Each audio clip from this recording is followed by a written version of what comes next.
Welcome to Read Your Comics. My name is Daryl, and today I'm looking at Superman Smashes the Klan, and I've got a special guest, John from John's Comics with Kids. What's going on, John? Not much, man. I'm excited to talk about this book. It's quite a classic, I think. Modern classic. Yeah, I would say so too, and based off of an old radio show that we were discussing offline here. Before we jump into it, John, let everybody know where they can find you. Yeah, certainly. The good news is I don't know if I'm good at branding or whatever, but John's Comics with Kids, you can search it on a lot of different social medias and find us. YouTube, TikTok, Instagram. I think we're on Facebook as well. We're all around. You're all over the socials, huh? Yeah. Well, I'm really excited to have you on for this one. I've been trying to get you on for something for a little bit, and I thought this one was kind of up your alley, being a little bit more of a literary tale, kind of educational even. For sure. And I know that that's how I first encountered it because my girls, I think, got it from the library and I read it after they had read it. So right after the collected edition came out. Yeah, see, I knew about it when it was coming out, but I didn't read it then, and it's been on my radar ever since. And since I've been doing this series of Superman videos, I kind of wanted to make it a point to cover this one because I I'm gonna put it up there with some of the best Superman stories that I would recommend anybody read. Be like, this is probably in that top 10 of recommended Superman stories for sure. I would do the same. Absolutely. So, for anybody that doesn't know, this was based off a radio series of the Superman show that came out in 1946. And there's an interesting story behind it because there was an activist named Stetson Kennedy who had a real life person who had embedded himself into the Ku Klux Klan and wanted to like expose how they were connected to businesses, local governments, and so forth. And so afterwards, after he kind of did his expose, he was trying to get the word out and reached out to the producers of the Superman show, radio show, and asked if they were interested in doing this. And they were actually looking for some new villains because this is 1946. World War II had just ended. They needed some villains. Ku Klux Klan, perfect villains, right? And so they said, yeah, let's do it. And so he helped them with developing a lot of the like Klan. I'm hesitant to say the word culture, but Klan traditions and Iconography. stuff like that, Yeah, iconography, sure. rituals, and so forth that they did to incorporate into the radio show. And then the author of this, Jen, how do you say his name? Gene Luen Yang. Jean Is that how Luen you would say Yang. it? Yeah, Jean Yeah. Luen Yang. Yeah. He would adapt the story because he related to the Chinese Americans that were even in the radio show and being persecuted by the Klan at the time. So, fun little piece of history to go along with this book that came out. I think it came out in 2018 or 2019 is when it came out in single issues. And you could tell it's kind of written to be a graphic novel, though. Yeah, I think a lot of these kind of stories tend to fall into that category these days where it's written for a collected edition and it Mhm. works well in that format. Yeah, I think so too. In fact, my trade paperback is even kind of the like miniature, not miniature, but smaller than a standard comic, more like a paperback book size. Definitely geared towards putting it in libraries on bookshelves where like younger audiences can find it. For sure. So, you ready to jump in? Yeah, let's dive in. All right.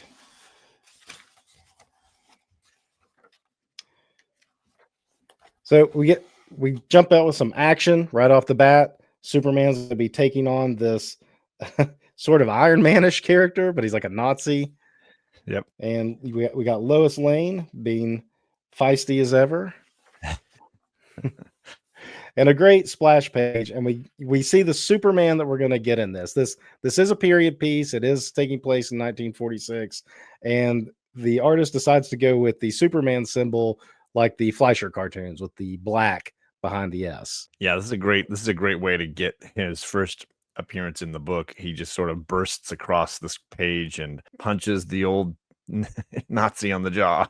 Yeah, this is Superman Smashes the Klan and Nazis. Apparently, Right. we're gonna start with Nazis and move Tied on to together. so this character. What was his name? Like Master something or other. I legit don't remember the because you Adam. just get him a little bit at the beginning, and then he's kind of not really he's in the story, but not really like speaking much the rest of the time. Yeah, this is his big part of it, I guess. The Atom Man is his name. So Superman quickly dispatches the Atom Man, and we're really getting a feel for the artwork here along the way too. What are you thinking about the art in these first few pages and the tone it's going to set for the series? It definitely has like a Japanese anime manga style to it, which is kind of fun. It gives it kind of a dated feel, which I like a lot because the story obviously takes place back then, but it's also has its roots in an older time. And so it has, in my opinion, just it gives it something that doesn't feel like modern comics. And I like that. It definitely feels more like a YA graphic novel, I feel like. Sure. A lot of the stuff that is geared more towards like preteens, Hmm. young teens and stuff, kind of the stuff you would see in those kind of books. The only thing I don't love about the design work is the little curl coming off of Superman's hair sometimes feels like it's just kind of tacked on at the end. But otherwise, I think the artist does a great job of fluid storytelling that like you can kind of just glance over the page and tell what's going on real quick without having to read all the dialogue and stuff. Yeah, it gets good. It's good panel to panel storytelling for sure. So Superman dispatches the Atom Man, and as he's pulling off his swastika, finds there's a piece of kryptonite down in there. And this Superman, it's his first encounter with kryptonite. And I like that all through this book, we have a lot of Superman firsts. It feels like a post Smallville TV series, but pre motion picture version of Superman. And I think it's kind of a fun moment in his journey when he was still being defined by popular culture. Yeah. And definitely learning a lot about himself through the series, which is going to really tie into a lot of the themes of the book and the other characters as well. Totally. So some weird stuff going on though, where his hand turns green, or he thinks it's turning green, and he's like afraid to show it to this inspector who shows up and rips away the kryptonite from his chest as Superman gives him the swastika to cover it back up, and then all of a sudden he feels better. Because he says something about it being made of lead, right? The symbol on the front of the chest piece is made of lead, so it kind of like insulates him, I think, from the effects. I thought he had said something about that. Right. Yeah, because it definitely covered it up. And then we find out more about the lead covering and stuff later, plays a part later on in the story. So this is an interesting part of this early Superman 2 is he's not flying yet. He's just jumping on power lines and using power lines to run at and not get shocked. So funny. It's so funny. And I knew that there was a portion in time when he would just run and jump, right? Mhm. That's where the leaps over tall buildings in a single bound thing kind of comes from. But I did not recall the telephone lines thing because it was a part of his lore early on. Yeah, and I did a video a couple weeks back on Action Comics #1, and there's a part where he is jumping on a power line while he's carrying like a corrupt politician, but he was doing it more as kind of like a psychological torture to that guy who thought he would get shocked. But he wasn't, at least in that very first appearance, they weren't using the power lines as his mode of transportation, kind of like it is here. Right. But I think it says he does it really to stay out of the way of traffic is the reason he runs across the power lines. It makes sense when you think about it. Yeah. Yeah. Yeah. I mean, it kind of does. But again, that's really establishing where we are in like Superman lore of he didn't have his full on powers that we know of yet. Now we're going to meet the Chinese American family here. Well, I guess the parents may be immigrants, really. I don't know that they were necessarily born here because the mom is speaking Chinese, or they may even say Cantonese. I think they say, yeah, and dad had just gotten a new job opportunity. So he was, moving up a little bit in his business. So the difference between the radio show and this book is the girl in this, Roberta, she is added to this story. She's like a new focal point, whereas in the radio show, it was just the brother. And there's a And the little real, bit, I mean, I'm sure we'll get to it, but in between each chapter, there's a little bit of some history and thrown in, and I love how you've been adding it as we go through the book. But they give you insight into the radio show, into the comic, into what was going on politically at the time and socially at the time. So I love that insight. Yes. So a great establishing shot of Metropolis here. The girl she gets motion sickness and vomits all in the car. An ongoing theme for her, for sure. Yes, and I'm sure you've been there at some point in your parenting career. I can't read in the car, and neither can my oldest. Not a good thing. And so then we find Clark, and he says he can smell kryptonite, and he's like sniffing himself as if he can smell it still on him. Lois coming in, and there's like an ongoing theme of her and him exchanging coffee throughout to kind of build their relationship. Yeah, and you get the fun parallels between what he's dealing with the effects that this kryptonite had on him, and kind of what Roberta's going through in a new neighborhood, this big move, and how that's affecting her emotionally and physically as well. Yeah, it's a great contrast throughout the story. So now Clark is looking in the mirror, and this was an odd part to me in the book because I didn't know if they were going with Kryptonians looking like this at this point. Because I was like, no, that's quite the deviation, and like that was kind of pulling me out. Now we go along, we find out why he's seeing this image in the mirror, but like initially, it was very jarring. Yeah, it doesn't seem necessary either to give him such a Martian the Manhunter or whatever look. I Right. don't think it seemed necessary, but I do agree that it makes the art more interesting, but I don't Yeah. know that it makes a lot of story sense. Yes, I agree with that as well, and it goes against a lot of like what general audiences would already know about Superman.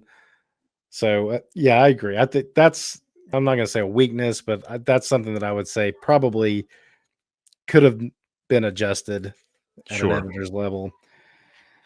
Then we're going to see the family moving into their new house, and we meet these other two scientists who are apparently working with the dad, and they're there to bring him his new lab coat. Yeah, there's always the villain in the lab coat. Always dangers at the lab with experimentation. And one, the taller guy, he's very standoffish to the father as well. So we're establishing some of that racial bias pretty much right out of the gate with even on his end, not even just Sure. what the kids are going to experience. Yeah.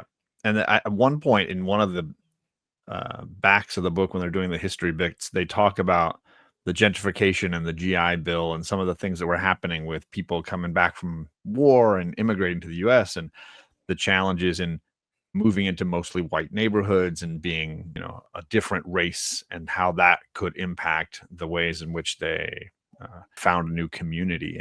And the this I liked the way that sort of gave background to what the Lee family is going through here. Yeah, that's some good insight as well.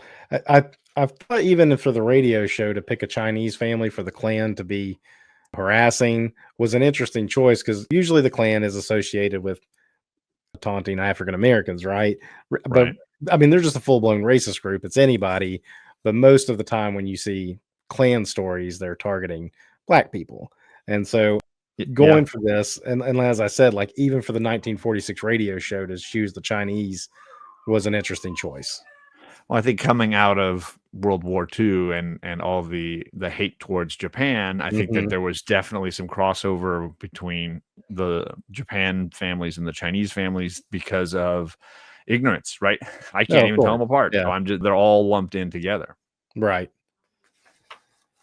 So the brother and sister, we really get a good sense of their bond. They pick on each other, but really they love each other. They care for each other. They hammer that home pretty well in their first interactions here. They just have different ways of dealing with this new life away from their friends and their old school and their family, that they had in Chinatown.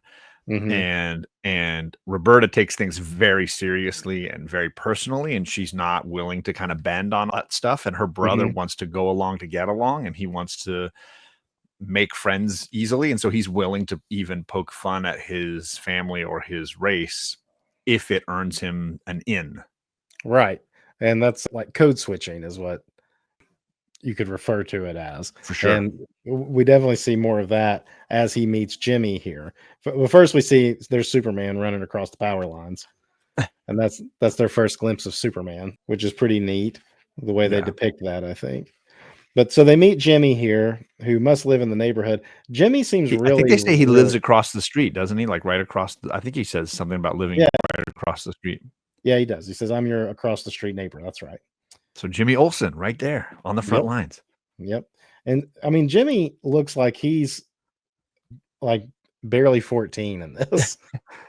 I always think of Jimmy as being like younger than Clark and Lois, but closer to 20, like college Right. age. But in this, he's very much like a teenager. It reminds me of both like Rick Jones in the Hmm. Avengers books or Snapper Carr Yeah. in Justice League. The idea of that, or there was always like a young teenager side to this as almost like an audience surrogate in some ways, Hmm. like a stand-in for the audience. And Jimmy was definitely that. Like it wasn't. I don't remember what he called it, like the Young Reporter League or whatever that he was a member Yeah. of. It was basically like an opportunity for fans to feel like I know somebody just like Jimmy. And if I'm not mistaken, I think Jimmy first appeared on the radio show. I Oh, think really? I think so. I could be wrong on that, but my memory is saying that's one of Superman things that came from the radio before it actually appeared in the comics. Came quickly back in the comics, but showed up on the radio first. Sure. So Jimmy introduces himself and invites them to go to Unity House, where he is the manager of the football or the baseball team. Yeah, And we find, sports bringing everybody together because Roberta's big brother likes baseball, plays baseball, and is excited to kind of make friends in that game. out he excels at pitching. Mhm. And so much that even the priest and the rabbi, I guess it's called Unity House because they kind of blend the religions together into the same like youth community house. Correct. Yeah, Kind it's of like like, a little community center where all the different faiths can share and unite in some ways. And so, yeah, the baseball team is multi-religious, right? mhm. They all have their jaws dropped at how fast he can throw a ball. Meanwhile, Roberta's trying to make friends with some of the other girls there, and they're really taken by her brother as well, which is giving her that feeling of kind of still being an outsider. Sure.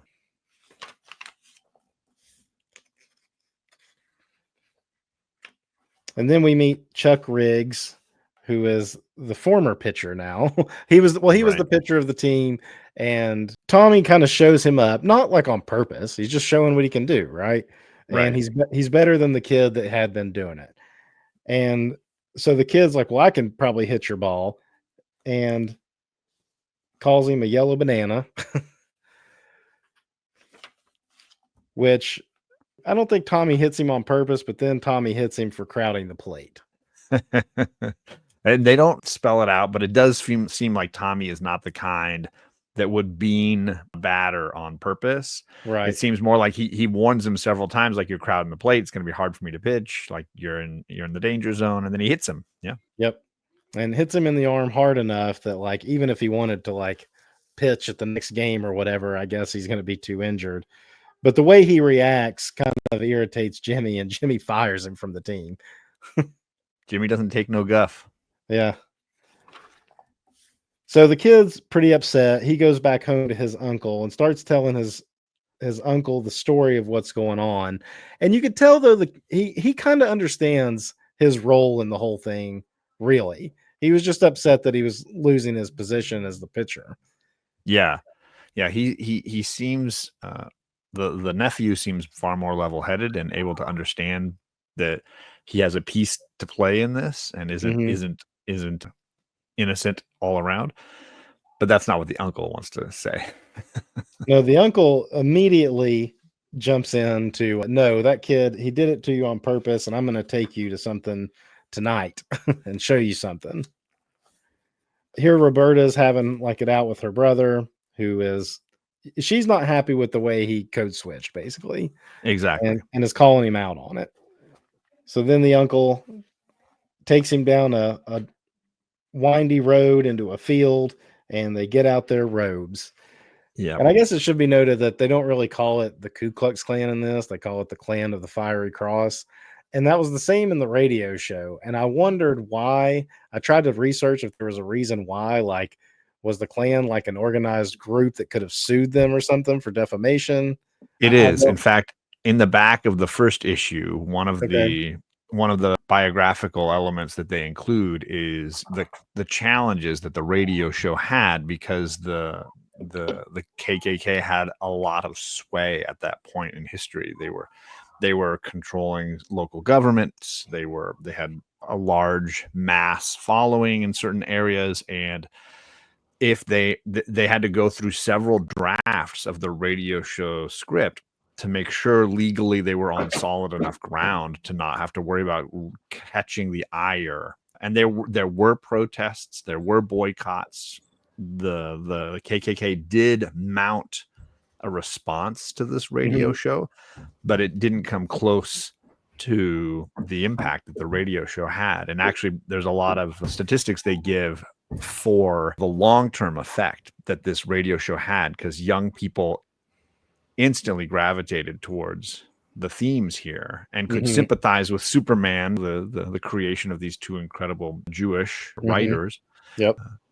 Sympathize with Superman and easily demonize the KKK, and their funding and enrollment and all these things dropped significantly following the radio show. Right. The impact that the radio show alone had on the KKK it's a real life example of how powerful Superman is. 100% beyond the page, right? Absolutely. So yeah, they had to be careful about certain terms. They didn't use, was it Grand Dragon or whatever the terms that they use. Scorpion.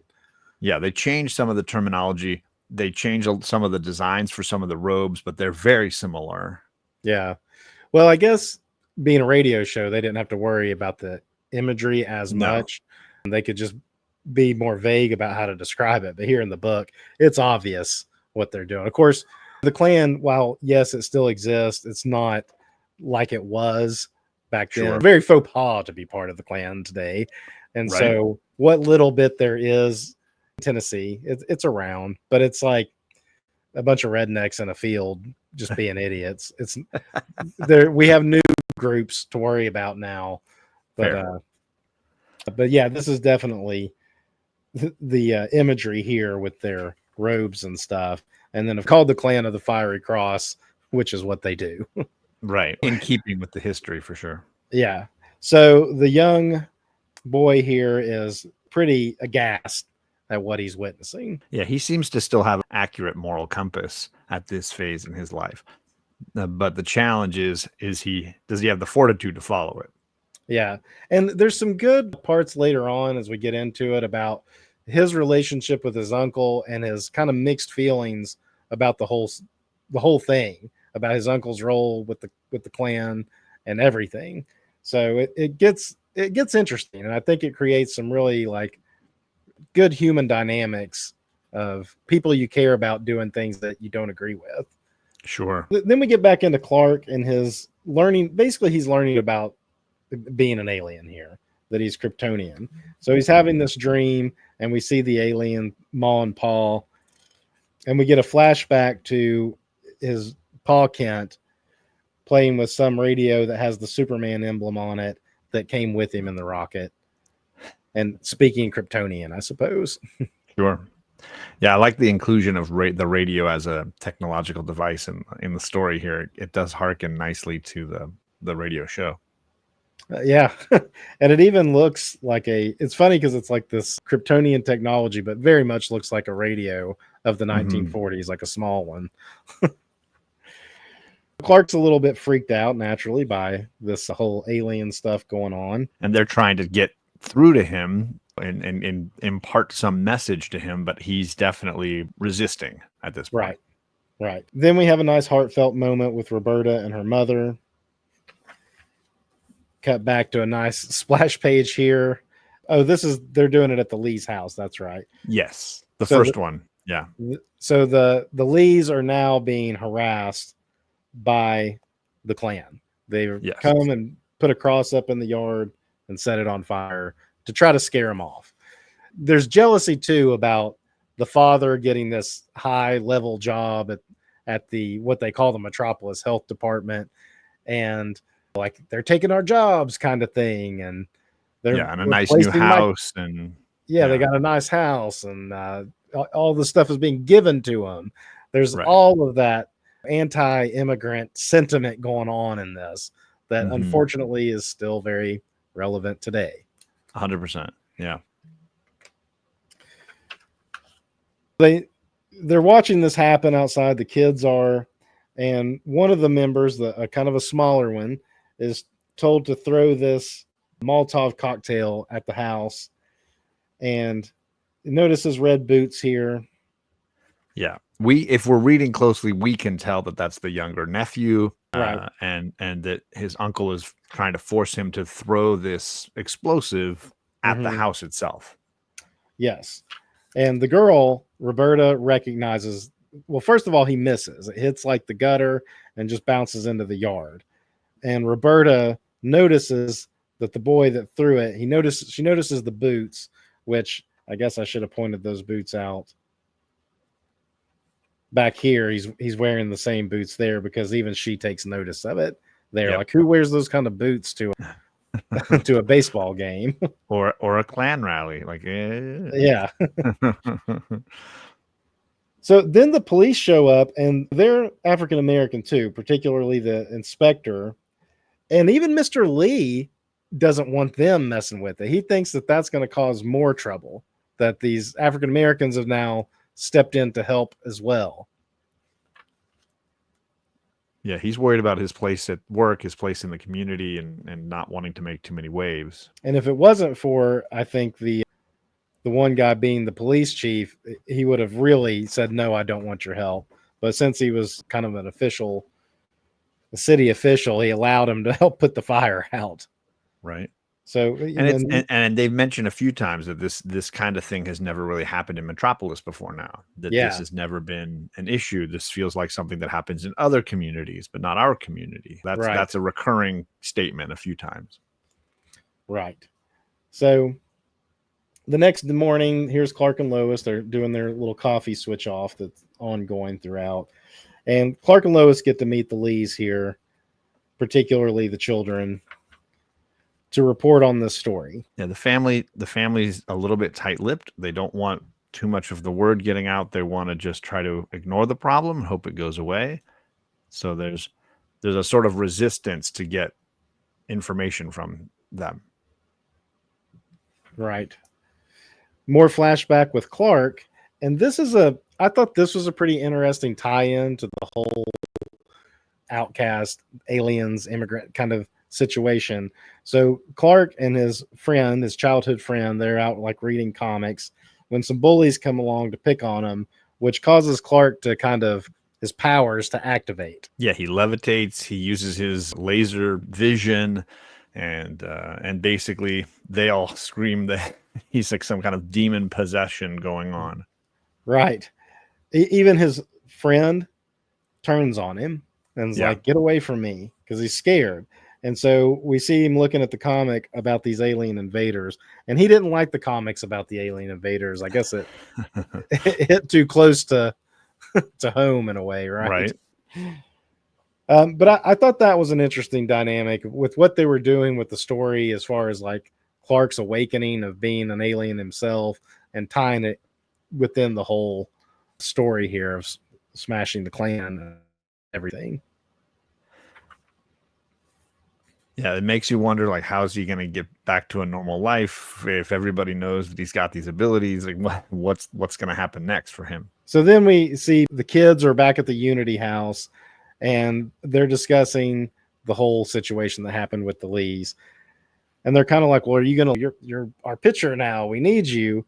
And this is where he even kind of insults himself. And he's saying, these wontons don't fry up that easy. And that really bothers Roberta, that he's doing that.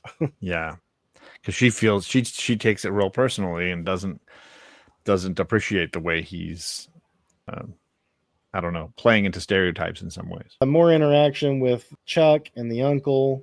Chuck is wearing a Superman shirt, kind of hinting that he really idolizes Superman. Yeah, it's a great piece that lets us know clearly Chuck has goodness inside, even if his uncle won't let that or doesn't want to let that prevail. On the way home, this is where Roberta is calling him out for calling themselves wontons and stuff. They get into an argument where she marches off home by herself. And here we get a little bit of a glimpse back to Atom Man or Mr. Atom or whatever they were calling him, because he is held in that secret laboratory where they can experiment on him and the piece of kryptonite. Sorry. Yeah, the kryptonite piece. That is a slow developing plot through here. It's like we got those first couple pages and then just one, like to kind of see what they did with that guy. Meanwhile, Tommy, on his way back home, he gets accosted by the Klan members again, and they're showing up with like rope to tie him up. Yeah, because they're frustrated that their technique did not scare the Lee family away, so they're escalating to the next phase for them. And then Roberta, realizing that he should have come home a long time ago, she goes out looking for him, and you see this one cop. He's just asleep at the wheel, literally. Yeah. And he even says some insulting stuff about the Metropolis going out of its way to give you housing, jobs, and promotions you didn't even earn, all because it wants to be the blasted League of Nations or something. And his bigotry is super clear. Yeah. And I think they do really solid facial expressions with Roberta, especially. Like, she looks really distraught by all of this. Yeah, absolutely. So the only thing she can do now is to go to the Daily Planet. The police aren't going to help, so let's go to the newspaper. Well, she trusts Jimmy at this point. He's proven himself a couple times over being a friend to her brother, and she's feeling some confidence that at least something can get resolved if Jimmy's involved. Yeah. And Perry White's on board to go find out what's going on. We get a classic Clark going into a phone booth here to change into Superman, and a nice splash page of him running out. Yep. Meanwhile, Tommy is tied up, and they are taking him out to tar and feather him, they say. Yes. Which I've never really heard that associated with the Klan so much, but maybe that's something that they had to do an adjustment. Obviously it was true with politicians in small towns early in the days. You run somebody out on a rail and tar and feather them, and those things were pretty real. But I think it also obviously became a tool of terror in a lot of different regards. And I guess it's something you could live through, but it would be very painful, and scarred forever, for sure. Yeah. So Tommy, being very, I don't know what the word I'm looking for is. No, so Tommy, he's on the spot. Like, he can tell that this is my chance to escape. Yep. And he takes it. And he whacks the Grand Scorpion right in the face and tumbles out of the car, which hurts his arm in his escape attempt. And the only thing he can do is jump into the roaring water to get away. Another arm injury for their pitchers. The Unity House baseball team's taking some hits. Yeah, it's like the team has a curse or something, I guess, right?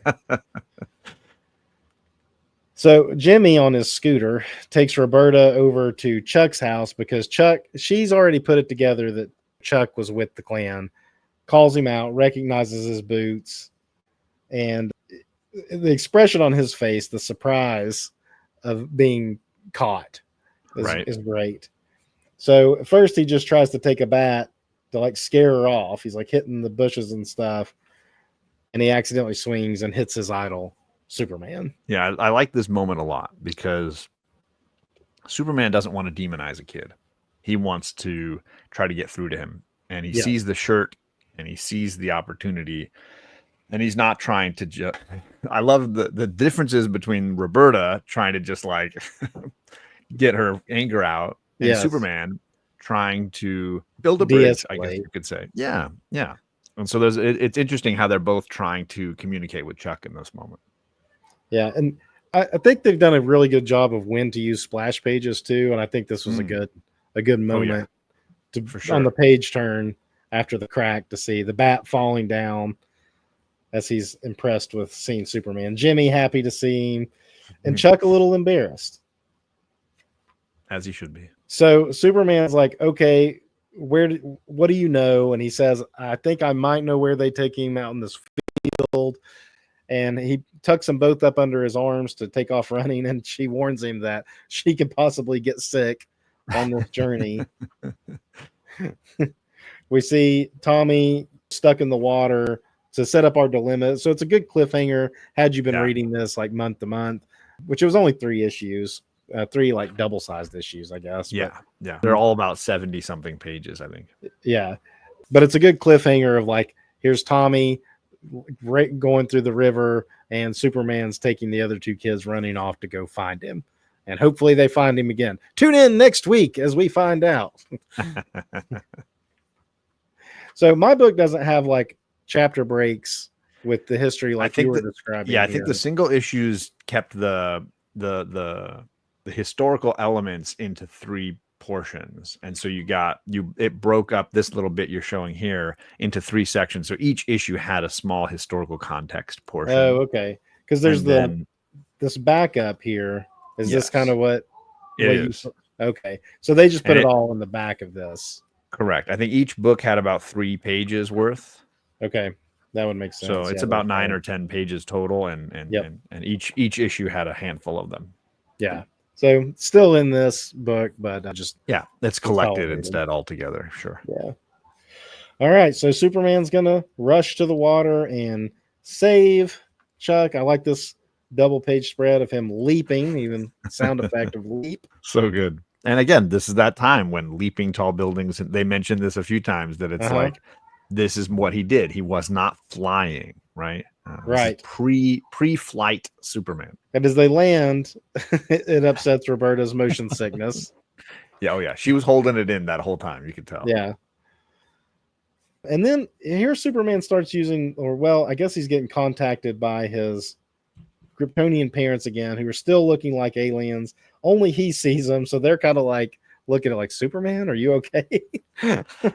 And they're hinting to him that he's not living up to his potential, that there's more to him than he realizes, and abilities that he's been maybe reluctant to tap into or unaware exist. And so they are kind of like an awakening for him in some regards.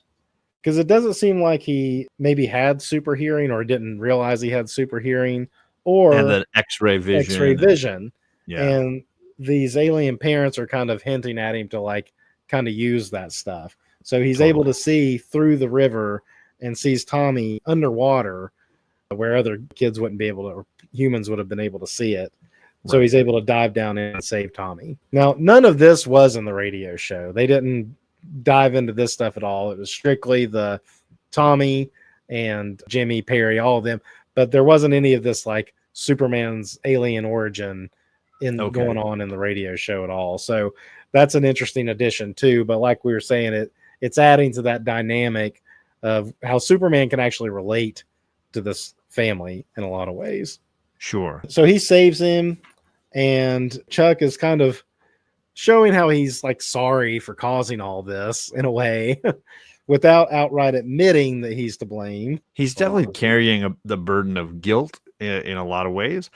But I think Superman is recognizing that he's involved in saving Tommy, and gives his cape to Tommy to make a sling while they're all getting driven to the hospital. Yeah, I think giving the cape was a nice touch there too. The theme of the cape, which reminded me of the new recent television series, the Superman television series, where they have that clip of him saying to the little boy he rescues, "Oh yeah, my mom made this." Oh yeah, There's some of that here, because he does tell Roberta at one point that his mom made the cape for him. Right. When later on here, it's in the next little bit here, I think. Yeah, he lets her have it, and he's like, "Don't worry, I got a closet full. My mom made me a whole bunch of them," which is the beautiful moment. I love it. Yeah, which I like that aspect of Superman, when it is like his mom made his costume for him, more so than it's like, oh, it was something that came with you from your Kryptonian ship And it Like, fits perfectly. yeah, we knew that you were going to turn into this like muscular, perfectly Michelangelo chiseled physique. Right. I like the idea of his mom makes it for him, I don't think Ma polishes Kent it up and stuff. gets enough respect in some of the iterations. It's nice Yeah. that she's getting that. Yes. So here come the parents back again. The Kryptonian. Now they're wearing Kryptonian clothes at least, so Mhm. they're becoming more like what you would perceive as they go along. It's like they start out as like wearing overalls and stuff, like a borderline human, but with the alien faces. And now we're getting them in their Kryptonian clothing. Even looking at him. Yeah, and forcing him to deal with that memory we saw earlier where he was dealing with the bullies, because that's obviously having consequences here. Right. So that's where we see after that incident, the mother of the two bully boys comes up and it's calling him a demon. And he's like directly from the devil and stuff. And bringing the local sheriff in to help resolve it, like she's expecting him to, I don't know, burn him in effigy or something. I don't know. Yeah. Yeah, I don't know what she was trying to get out of the sheriff, but the sheriff treats the situation much like Superman treats the Hmm. situation with Chuck. Yeah. Great So analogy. Yeah. it's definitely like a modeling thing here that young Clark got imprinted on him, along with all the lessons taught from Pa Kent as well. But it just Sure. shows you like other people in his life were helping develop the man that Superman would become. Sure. And that small town vibe of how you solve problems within a community that cares about itself. Worried about is we're still in the flashback, which lasts a few pages here. He's looking at the radio thing and he's starting to feel that pressure of being an alien and being different from everyone else in the town, even from the people he believes to be his parents. And this relates nicely to Roberta's story because the radio is kind of acting like Roberta's mom in that it's speaking to him in another language, right? Roberta's Yeah. mom consistently uses Chinese with her, and this radio, which represents his parents, consistently speaks Kryptonian to him, and he is confused by it. He doesn't quite understand it, but he's gravitating towards it in some ways. So it's like home speaking to Roberta and to young Clark. That's a great analogy. I did not pick up on that in my read through, but yeah, you're absolutely right. Yeah, it's haunting him. We always get like these funny Kryptonian letters, like almost musically. Like you can see that on the page there with the water when he runs off with the radio. While his parents are debating, do we tell him everything? Can we tell him everything? Is it going to change him in some way? And he's feeling like, I don't want to be different, right? Which again, Roberta feeling some of the same things. The music coming from the radio has these I love the lettering on Kryptonian writing. It's very lyrical because it kind of like flows like water across the page. The lettering throughout the book is really solid too. In fact, speaking of the different languages, I like when the mom is speaking the Cantonese, they make it red instead Yes. of the other colors, because the typical way of showing translated language was to put brackets around it in like Right. older comics, and so to instead show it in a different color to show that to represent a different language, I thought was a nice effect I haven't Totally. really seen before in a comic. Yeah, it's a wonderful way to use the medium, the visual. Yeah. So Clark figures the only way to solve this issue is to throw the radio away in the water, which I guess you could relate that to the way Tommy is trying to kind of blend in more with the kids of Unity House by mocking his race and stuff. Sure. He's kind of throwing away his heritage in a way. Totally. Yeah. There's a culture war happening in both cases.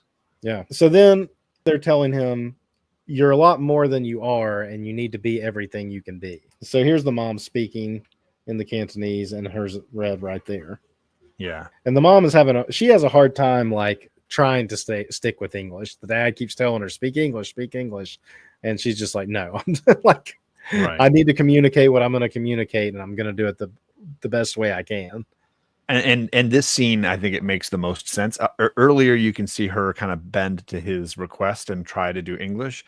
But here, this is a mom whose kid had his life threatened twice recently. And now he's in a hospital with a broken arm and was almost drowned. she's not interested in learning English right now. So I like that she doesn't bow to the whim of, oh, say it in English. She's like, no, I'm this is my family's life we're talking about here. I don't care about what language I say this in. Yeah. And Tommy covers for the Klan right He here does. and says I was that he, shocked by this. Yeah. yeah, and says that he just fell in. And so Roberta plays along because she's not quite sure what Mhm. what his game is here. But she's Right. like, she wants to find out. So for the time being, she's like, oh yeah, that's right. He's just the biggest dummy ever and fell in. Ha ha. We're all good now. I was surprised by that. I didn't expect Tommy to do that, but I guess it's in keeping with the like you're saying, the ways in which he's trying to assimilate and not make Mm-hmm. waves. Right. Kind of taken after his dad in a lot of ways in that Right? Sure. instance. So they're like, well, here's Superman's cape. He's still just standing out there motionless, being a weirdo outside. Yeah, he's talking to the ghosts, but to everybody else, it just looks like he's a statue out there. Yeah. So she shows up and she's like, excuse me, Superman. And he's shocked. There's a place where his curl looks like it's just kind of tacked on to me that kind of bugged me. But and she's like, am I interrupting anything? So Superman's talking to himself in her like thought narration there. Yep. And this is the part we were saying that he gives her the cape and says his mom he has a closet full of them. After all, you're the real hero tonight, as he hops on the telephone wires to run away. And this bit I like a ton, this next bit, where I mean, I could see people being frustrated, being like, dude, you just got a gift from Superman and you're already gonna cut it up. Like, but mom is incredibly practical. And as we saw in the car ride at the beginning, Roberta has ruined her nicest jacket by throwing up in the car ride. So mom is practical and they're on a budget, and she's going to use this incredible fabric and she's going to turn it into something that her daughter needs. Yep. And it works out well. She makes a coat for her to be popular. So back at the Daily Planet, we find out Perry White is offering $1,000 reward for any information on the Klan. Classy. He's way better than J. Jonah Jameson. Yes. Perry White don't want no white supremacists. No, not at all. And we find out more about like Chuck and like why he is kind of loyal to his uncle despite disagreeing with him. So we meet Chuck's mom here, and it's heavily implied that their father has died or something's happened to the father. And the uncle Chuck, which I'm going to assume is the mom's brother, I'm going to guess, has taken them in, provided a place for him to live and stuff. So pretty important, especially when you think like a single mom in the 1940s would have struggled even more than today because working and stuff would have been so limited. Right. No, it definitely grounds Chuck a little bit more, and whether it was, like you're saying, a dad that left or a dad that died in the war that just is going on and ending right now in the story. Like it's a good character piece that doesn't need explaining necessarily, but adds context. Right. So Chuck goes to tell the uncle, and the uncle's like, well, I'm going to take care of that and stay away from the Unity house, and they show a bomb. Uncle's like, escalate, man. I'll tell you. This uncle's not playing. So they show back up to the Unity house, and all the kids are just so impressed that they got to meet Superman. Yeah. And Jimmy's there, and they're talking about the team, and oh, Tommy's got his arm hurt, and there's this great new jacket that Roberta is sporting. I love it. Yeah. I mean, you would be the talk of the schoolyard. Oh my you gosh. show up with that. Can you imagine if somebody showed up wearing a jacket made from Superman's cape? It reminded me of the 90s Return of the Superman, Superboy with the leather jacket with the S on the back. I kind of thought that too. I love it. So then Chuck shows up in a huff. He's like, "Hey, everybody, let's get outside." And he's being really weird about it. Well, it's beautiful evolution for Chuck, right? Because originally it was like, I'm going along, I'm going to do it, right? Then it was like, I have to be convinced to do the right thing. And now it's on my own, of my own volition. I am racing over there to try to save my friends. So he's slowly working his way towards being the kind of person Superman would be proud to support. And I like this. I like that he didn't just repeat the same mistake, but instead is kind of building towards the right decisions. And as he gets them to go to a movie, and you can even see him like scanning around as everybody else is walking out, like, yeah, let's go to a movie. And he's really looking around to make sure nothing's going on. This panel felt very cinematic too. Like you could feel these Klan members pulling up in the car, and then it cuts away to the next scene. I mean, it's hard to drive in a hood, but I would imagine everybody's going to see them going by. It's like, what are you guys doing? The one guy's even holding up the dynamite bomb there. Yeah, you got to make sure it's visible. Now, obviously, Chuck is not saving the building. He doesn't seem to be caring about what happens to it or any other people that might be in there, but he has at least moved towards doing the right thing on his own. Yeah, he's worried about his friends, like the kids that are his age that he was friends with before all this started. He's like, I don't want anything to happen to them, but he does like totally disregard any of the adults like were there maybe. Sure. So then we see Lois is going to this Metropolis Health Department, and she stumbles into the room where they seem to be studying the Atom Man, and gets kind of accosted by one of the other scientists there. I just love that, like she always will stumble into the room that she's not supposed to be in. Yeah, I mean, she does kind of purposely do it though. Oh, for sure. She's watching Mr. Lee walk away, and then this is like, I'm supposed to go straight down the hall. I'm going to go whoop this way. Yeah, there's so many doors, yet she finds that one right off the bat. Yeah, I love it. And then we get a good interaction with Roberta, with the other girls from the Unity House, and trying to fit in with them. And then seeing some other friends from Chinatown that she hasn't seen in a while. And that now she's stuck in this place of like, who do I go with? She's kind of happy to see the Chinese friends, but at the same time, they're like, you never went to the movies with us before. Why are you going now with these other kids? And so they kind of reject her too. Yeah. And obviously the archetype of the Asian character as the villain is sparking some concern for her as well.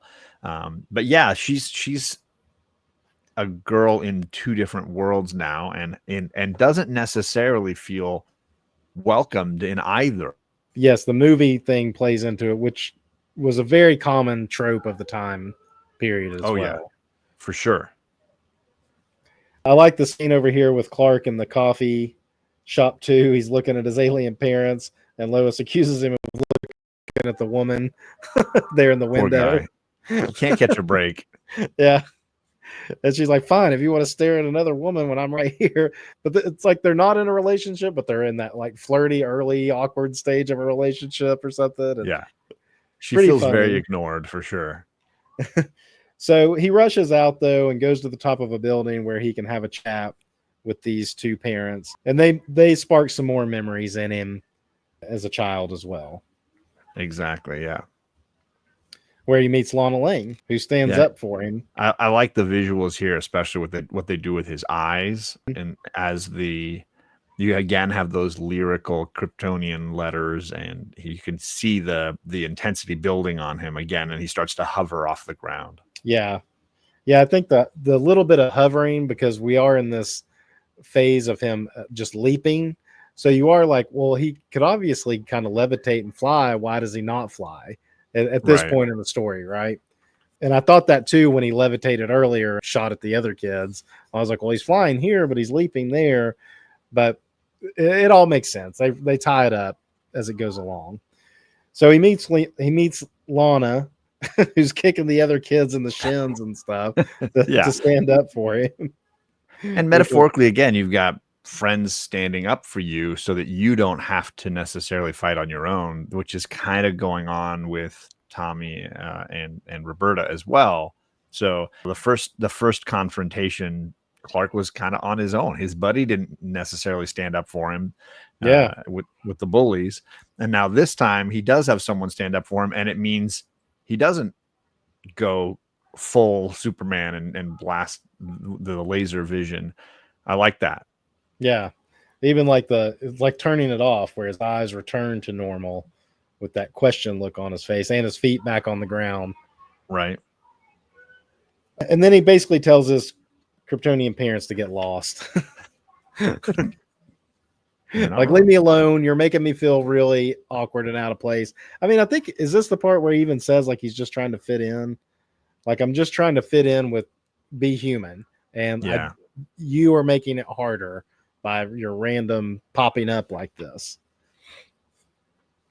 This was like Flash Gordon, I guess, is what this is kind of meant to represent. And the villain of Flash Gordon, which did have those like evil Asian tropes of Ming the time. Merciless. So, Yeah. yes. Ming. Definitely an Asian name. And so, yeah, everybody in the theater is like kind of like excited about it, but that's where she's having those second thoughts about this whole thing as well. And then she notices too that Chuck isn't even in the theater and neither is Tommy. So she just gets up to leave and finds them out playing catch. Yeah, and I think she still doesn't trust Chuck. He still hasn't earned it, but Tommy is willing to give him opportunities to prove that he's a friend. Yeah. Tommy's out here telling him how to be a better pitcher. Since now he can't pitch, he still wants the team to win, and he knows like, well, Chuck, you're gonna have to be the pitcher again. And like, here's the pointers I'm gonna show you. But Roberta calls him out about his boots and stuff, and he admits to it. He fesses up. He's like, she's right, it was me.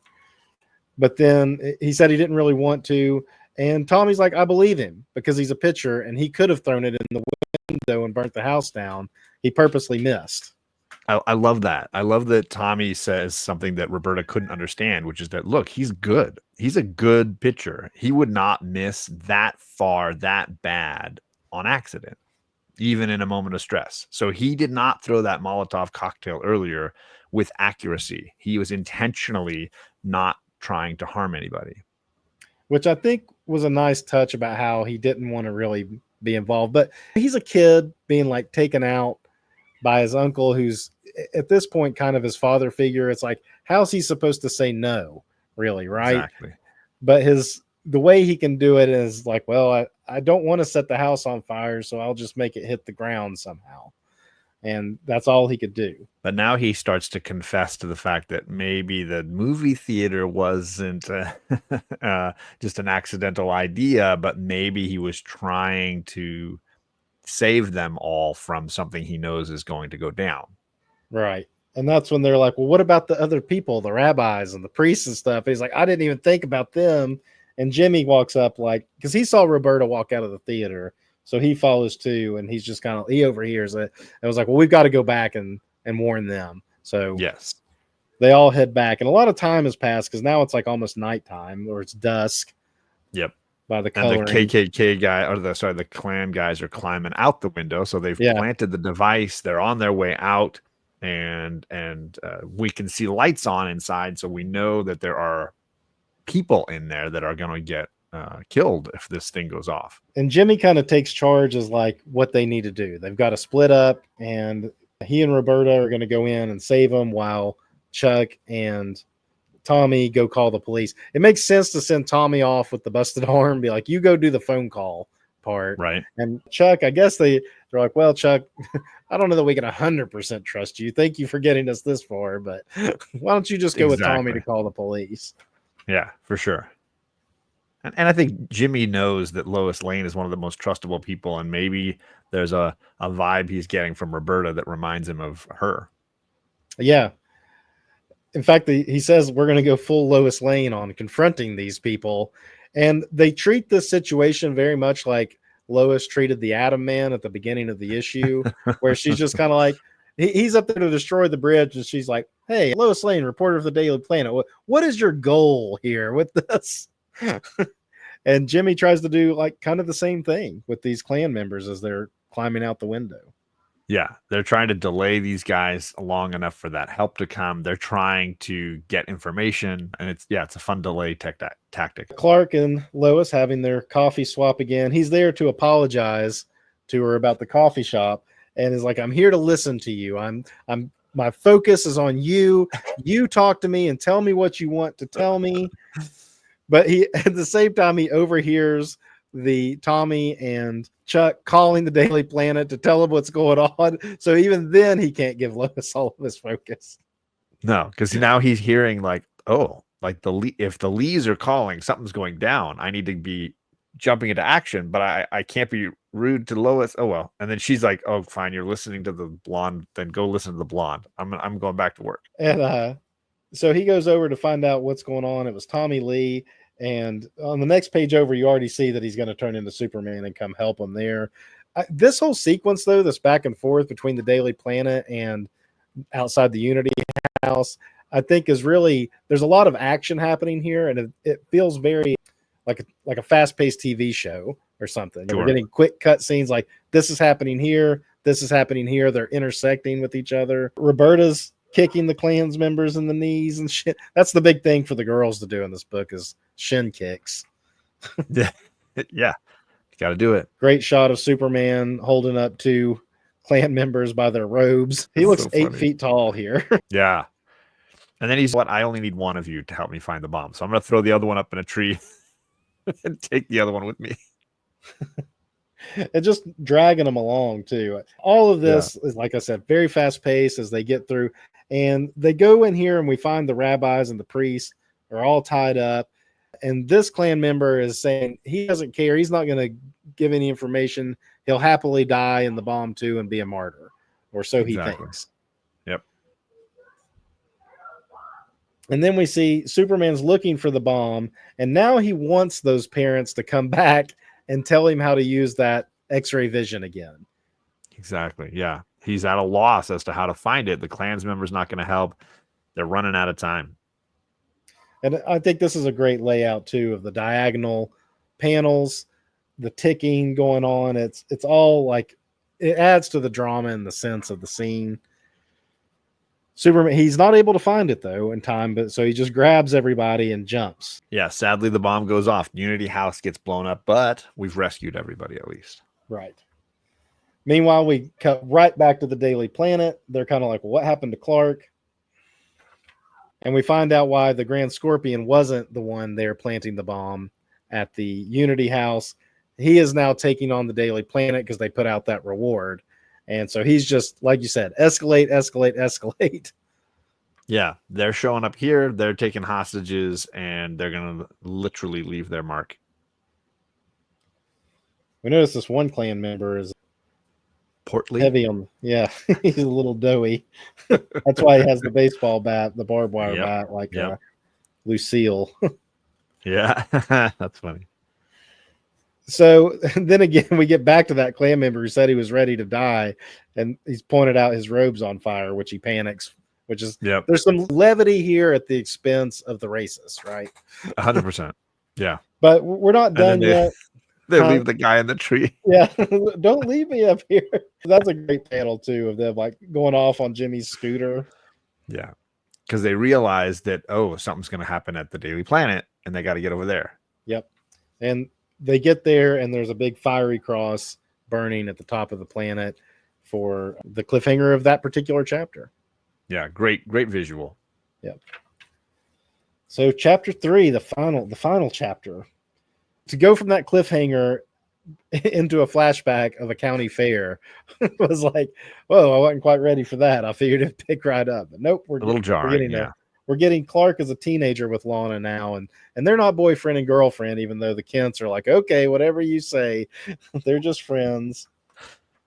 And I thought this was, though, a really good scene of like Clark seeing the ticket taker and then seeing the strong man and realizing that's the same guy. And everybody else is like, you're crazy. That's not the same guy. Just because he's in a costume, Clark realizes people don't recognize him. Yeah. What a simple piece of costuming can do to deceive the eye. Yeah. Change the hair a little bit, put on a different costume, and wear a pair of glasses.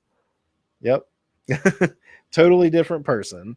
Yep. So good nod to like how the whole Clark Superman dynamic works. That's always something that like people try to critique. Is like, how can you tell the difference? And sure. And the costume, obviously the bright red, blue, yellow, the cape. We're getting all of that here. Right. All of that is distracting to the face of the person because you're like, why is this person Why is he wearing red trunks outside of his pants? So it's like you're thinking about stuff like that instead of like really paying attention to his face and Like that relating it to the crazy, reporter. weird mustache goatee thing that should be the most recognizable piece. Yeah. So some lightning strikes the circus tent here and sets it on fire, and chaos ensues, and Clark is going to go help. This is definitely a true Superman, not the Snyder Superman that would have stood by because Clark Kent told him not to intervene. Taking some Snyder shots. I love it. I kid the Snyder Bros. All right, so Clark saves the guy from the lion, and then they have a. Looks like they're having a beer. I bet Clark's just drinking soda pop. I think he says soda pop. Actually, he says a pop for my life. Like that's a bargain. The strong man is very much like, dude, you did more for me. The soda's the least I can do. Yeah, and of course the strong man is kind of like, I don't know how you did it, but I don't really care either. You saved us all. So, and that's where Ma Kent makes his costume, because he comes with her with the idea, I think I can help people, but I need a distraction, and it's going to be this bright, colorful costume. And she picks out the symbol from the music box, the radio that she liked the most. She doesn't necessarily know what the symbol means, but she said other people can think it's an S, but we'll know that it means where you're from. Yep. So then we jump right back into present day. There he is running on the telephone wires again, and scaling the building. So the Daily Planet is too tall for him to even like leap over the whole thing. He's got to like kind of jump up and grab and like jump again, probably. If that's what it looks like he's doing there, is he's like kind of jumping up it. And a cool panel here too of him putting the fire out at the top. I think the way they do his blur with the coloring is done really well throughout the book. Yeah, for sure. So into the Daily Planet, they find out that Lois and the inspector and Perry White have been abducted. Roberta finds like the lipstick message on the floor that says WJ, and they're able to like put it together as to where they've been taken, perhaps. The Wall Street Journal, right? No. I guess so, yeah. The rival newspaper did this, of course. So all of it moving pretty quickly as we go along now. The fire department and showing up at the Unity House, Chuck and Tommy kind of having more of a bonding moment too, and Chuck coming more and more around. And I think Tommy forcing him to notice his hypocrisies and the limits that he's willing to allow his uncle to go to, and not letting him slide like he had been up to this point. Yeah, I mean, that's what he's even saying here. Chuck is like, is it really all that bad to want to live around only people who look like you? And that's where Tommy's like, what are you saying exactly? And he's like, I don't know. It's just like some of it makes sense. But yeah, Tommy kind of calls him out on it all. Which is a good moment for Tommy, because he's been very comfortable letting everybody be themselves up to a point. And now he's feeling like, look, are we friends? Because if we're friends, I'm going to tell you when you're full of it. Yeah. And it puts Chuck back on his heels, and he's like, I don't really know what I'm saying. So now we see the Klan is going to like murder the group here. And I like how the Grand Scorpion, who is Chuck's uncle, pulls out this knife with this story, the blood of the Confederates or something like that on it, and then point out the price tag on it, dangling from it. Lois instantly sees this is a prop. This sword, even if it's sharpened metal, is not some historical relic that they're pretending to put on airs here. And they all laugh. And he's like, shut up, and gets more mad about it. And he's going to go after the police officer, but smash! Here we get some smashing of the Klan. Yes, sir. We built towards it. Great spread page. Yeah, the double splash is awesome. Yeah. And we're going to get a big fight. Yeah, the sword, of course, breaks across Superman. Everybody tries to beat Superman. I'm going to punch him. I'm going to break my hand. I'm going to hit him with the sword. It's going to break the sword. Like Superman could just stand there. Yeah, he does. He just stands there with his hands on his hips. Yeah. like the whole time. Lets them kind of do their thing, and then Flick just tosses them back like a bowling pins at each other. Yeah. With his middle finger too. Like Yeah. give him the middle finger, just plain. The broken sword clinks over towards Lois, who's going to get out of this because that's Lois doing Lois things. Some great panels here, too, of him just beating up on all the Klan members. You got to love all of this. Pushes them back into their candles, which sets their robes on fire. You get them just being extremely racist, too, to the black police officer who's like, I'm going to put the fire out on you. Don't even touch me and contaminate me, as he says. Yeah. And he gets smacked and punched, and his badge got all damaged. And then the uncle being a little arrogant here about the whole thing. Sure. Yeah. About like, yeah, you can arrest me, but so many more are going to take my place and yada, yada, yada. Superman basically saying like, however many show up, I'll keep smashing them too. I'll bring them all to justice. And he's kind of like, you should be on our side because you're the epitome of the master race. Yeah, the blue-eyed white male archetype, right? Which Superman, he's not buying any of that. He's going to go ahead and take him in, and when he delivers him to the jail, we see the racist cop from earlier. He's saying, "Don't worry, we're getting you out and pretty quick." Yep. Superman takes Roberta home, and Roberta kind of calls Superman out for holding back. Yeah.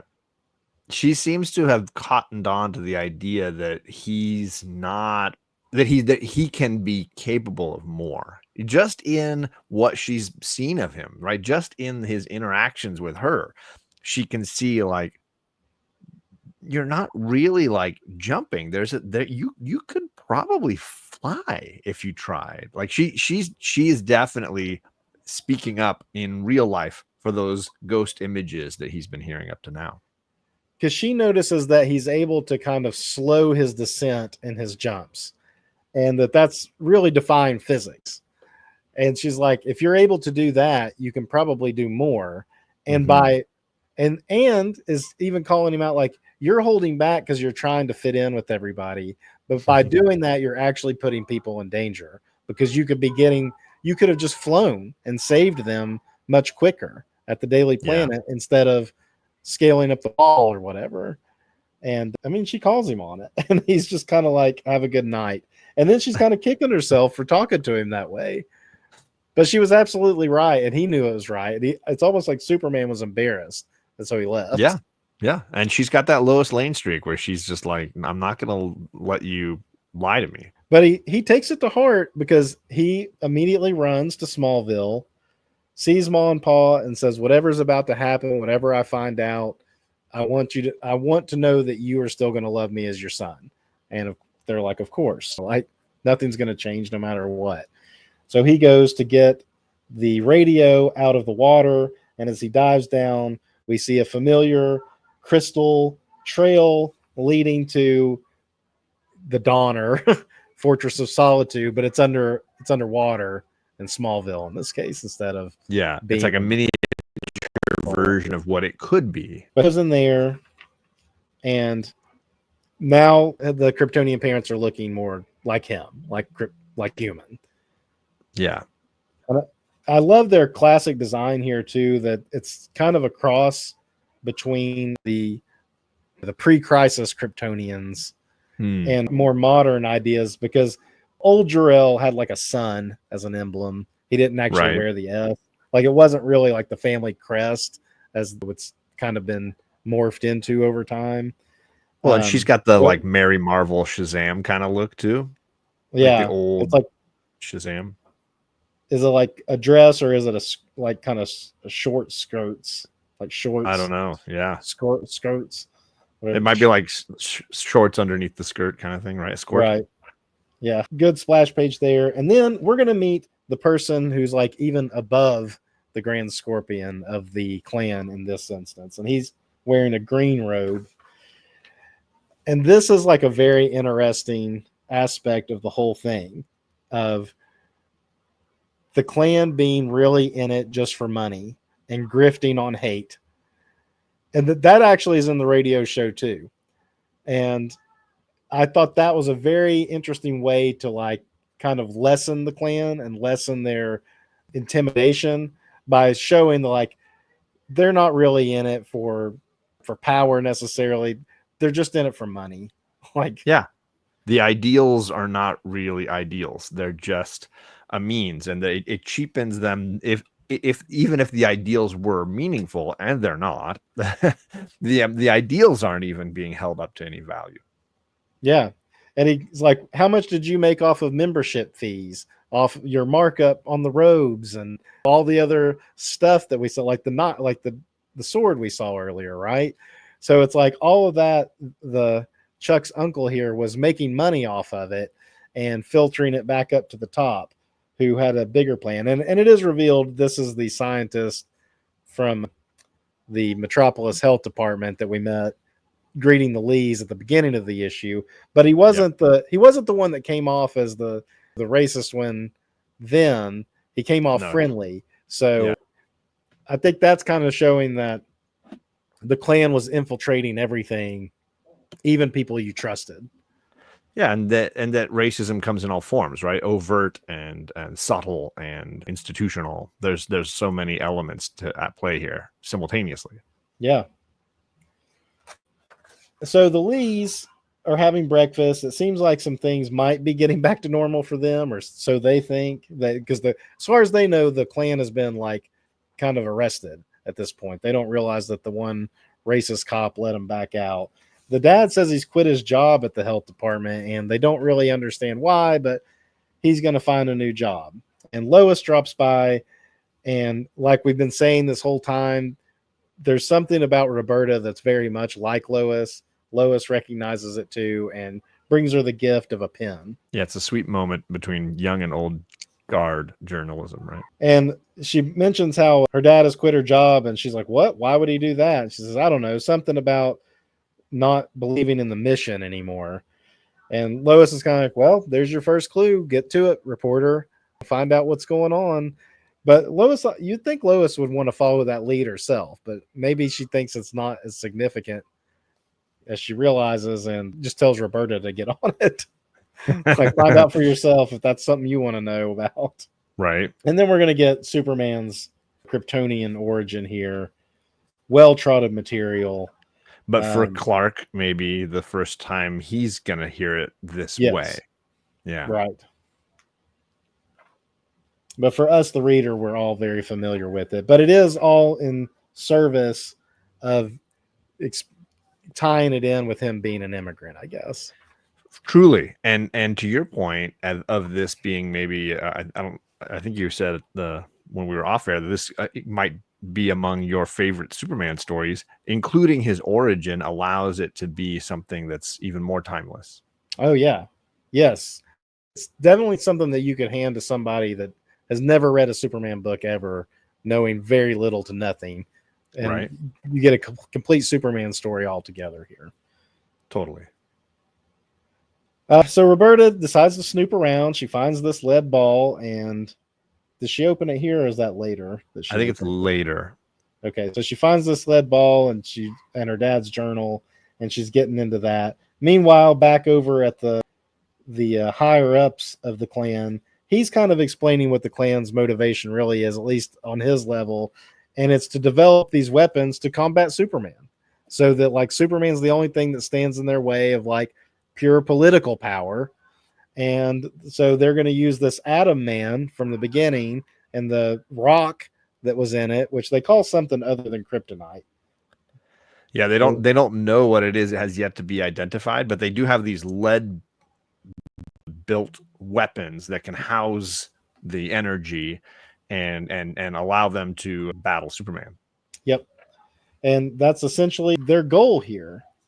But because the head guy really isn't all about the like racial purity of One America stuff, it's more about just like political power and money. Chuck turns against him and looks like it kills him, and decides not Chuck, the uncle. The uncle, not Chuck. Yeah, sorry. Chuck. I kept saying Chuck's uncle because I forgot Chuck's uncle's name, so I I just call don't him remember Chuck's it uncle the whole either. time. So I just call him Chuck's uncle the whole time. Fair. It's fair. But Here's yeah, no, where it's a Roberto- it's a big twist, right? The idea that their separate ideals for this mission have now come to heads. Yeah. Here's Roberta discovering the piece of kryptonite that I guess Mr. Lee got to keep for himself when he quit his job. Souvenir. Yeah. But it's in like that lead ball, which she even said was heavy. So everything is like talking about how heavy the lead casing is to hold the kryptonite. So here's this championship baseball game that's been talked about since the beginning of the story. So all of this seems to be taking place in about 3 days, it seems like. And this is the big baseball game. Everybody's there to cheer him on. Things are going pretty well. The girls from the Unity House want Roberta to sit with her and everything. Here's the police chief getting along with the Lees now. Remember, they had their issue at the beginning, and now they're making amends as well. And Roberta like slips off for just a minute, and she gets pulled out by Chuck's uncle, who's now wearing the green robes. Yep. With his, I guess, a cape from his blue one before. And he's going hoodless. He doesn't care anymore. He's totally lost it. Yep. And he's got those weapons from the lab, and he's using this as his way of attacking Superman, specifically this culture shift in town. Yep. And Chuck makes his stand. Yes, Chuck goes full circle now, right? Or whatever, 180 degrees. Yeah. Half circle. And it without needing any encouragement or jumps into play with the baseball bat and hits his uncle with it. And then, of course, to your point, got to follow that with a shin kick. Yep. And then even the Tommy steps in with his one good arm and even gets a punch in. So they're all there. And then he pulls out his like kryptonite bazooka. And you just see that heat vision blast come in. We've only seen him use the heat vision the one time as a kid, and he's been holding back this whole time. And here he is just floating and hovering and firing just like he did when he was a kid. Yeah. And he's come full circle now too. And even Chuck's uncle says that Wilson, who was, I guess, the other guy, said he was right. And you do see some tension on the faces of the people who admired Superman before. Even they're a little concerned in the initial moment of seeing him like this. I like the one kid who's just eating his ice cream or whatever, his cotton candy. Just like, he's like, this is I'm here for the show. This is amazing. I was going to get a baseball game. Now I get a super villain fight. And you see, like, some people, they're kind of saying the same thing. Like, he's some kind of ghost or monster or a demon.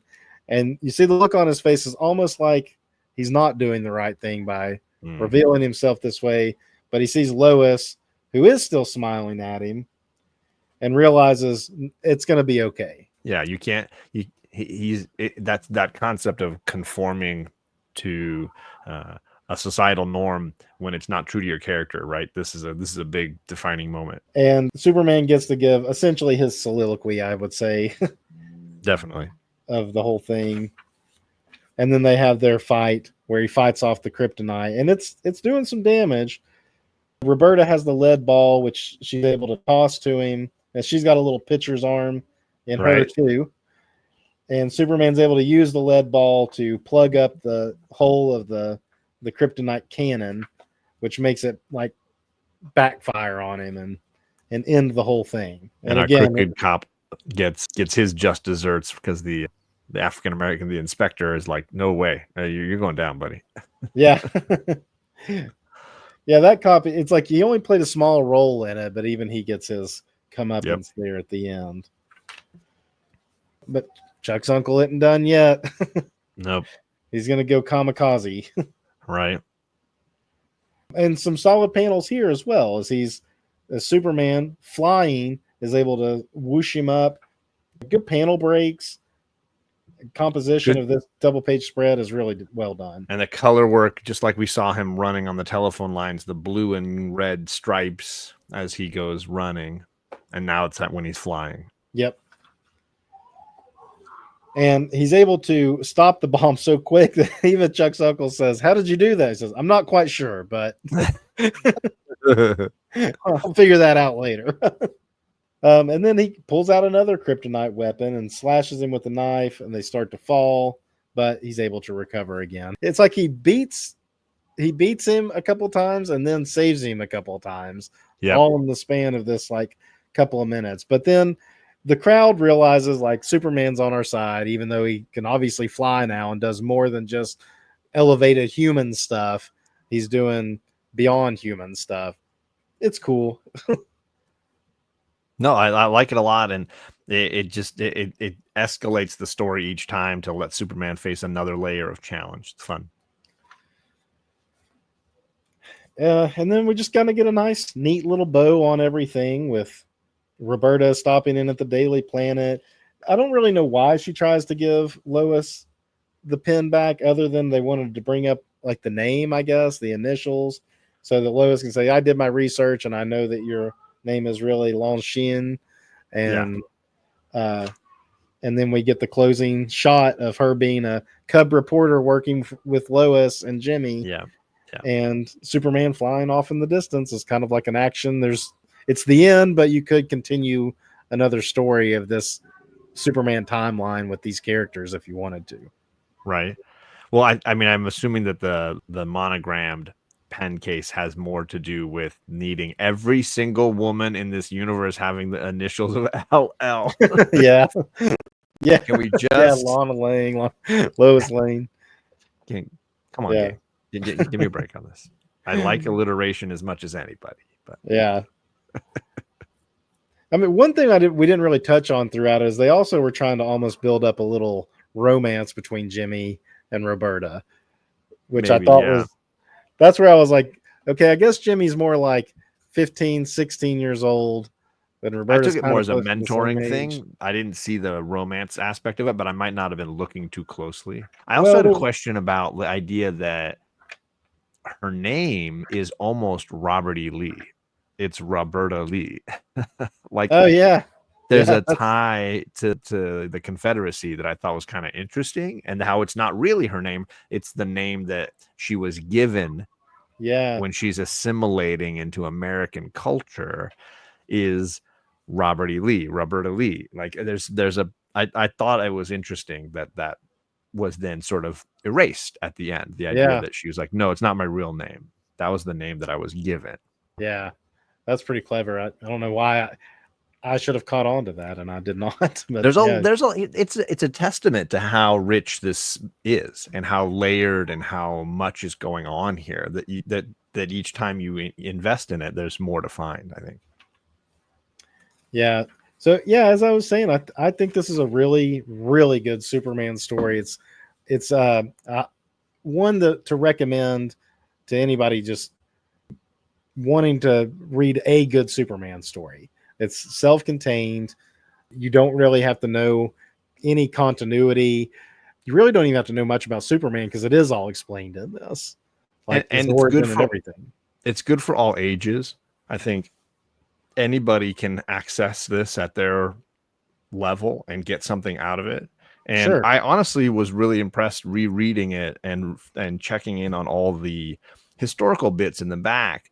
The context was really rich as far as what was happening politically and historically, what happened creatively in the journey from idea through to comic book, right? From the Hmm. idea of the radio show through the creation of the radio show, through Gene Luen Yang mentioning, like, I heard this radio show and it impacted me. And then when I had the opportunity to do a Superman book, like, I was like, I want to do this. I want to like retell and recreate this. And then all the way through to this final Yeah. product. I think there's a fun, so there's creative historical elements blending together here to make something really interesting. Yeah. I think that he did a superb job of pulling this piece of history, giving a little bit more contemporary spin to it for reading purposes.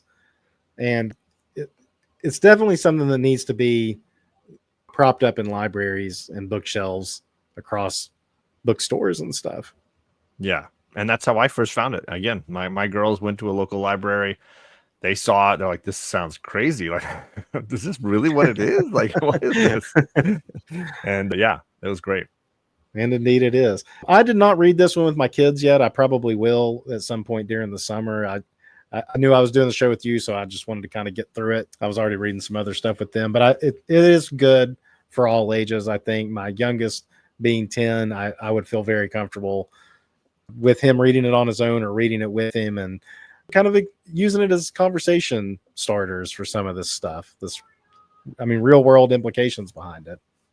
Yeah, I mean, I know some people are like, oh, we want to like shelter kids from certain things, and I understand and respect that for sure. But judgment is constant in life, whether you're getting judged for what you're wearing or the kind of car you drive or whatever. And I think that's the thing that a kid can relate to, right? Is that like, oh, somebody teased me because my shoes weren't tied or whatever, or there was a hole in my shirt. That's relatable, and whether racism is just one piece of that or the biggest scale of that, I think there's something that kids can gain from this experience and understand like how to fight that human urge to just be so judgmental to people that you don't know anything about. I agree. Well, John, I could probably keep talking about this for another hour, but we got to wrap this up. Sure. It seems like you've kind of given your final thoughts already, but is there anything else you want to say before we jump off? No, I mean, we've highlighted the artwork a bunch as well, and I think that's definitely another piece to be impressed with, is how art and writing and history and all these kind of things came together so nicely here. But no, this has been a lot of fun, and I appreciate you giving me the opportunity to go back and read this again. All right, you gonna come back for something else sometime? 100% me. I'm always ready to read your comments.